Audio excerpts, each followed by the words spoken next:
માનસિક સંતુલન ખોઈ બેસેલા અને પરિવારથી વિખૂટા પડેલા લાચાર વ્યક્તિઓની નિસ્વાર્થ ભાવે સારવાર કરવાનું ભગીરથ કાર્ય કરનાર કરજત સ્થિત શ્રદ્ધા રિહેબિલિટેશન ફાઉન્ડેશનની જીવદયા ગ્રુપ થાણા દ્વારા મુલાકાત લેવામાં આવી.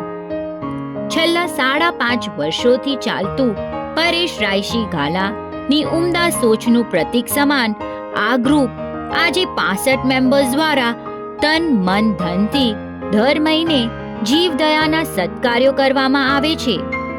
તેમણે બેડશીટ્સ, મેડિકલ હેલ્પ, ઇન્ડોર ગેમ્સ જેવી વિવિધ જરૂરિયાતની વસ્તુઓ અહીંના અક્ષમ દર્દીઓ માટે ઉપલબ્ધ કરાવી હતી.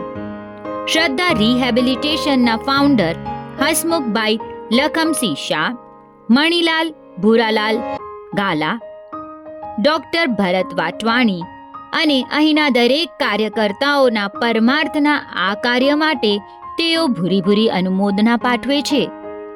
અહીંના દર્દીઓ માટે કરુણાભાવ દર્શાવી સમાજને આ સંસ્થામાં ફૂલ નહીં તો ફૂલની પાંખડી અર્પણ કરવાનું સૂચવે છે.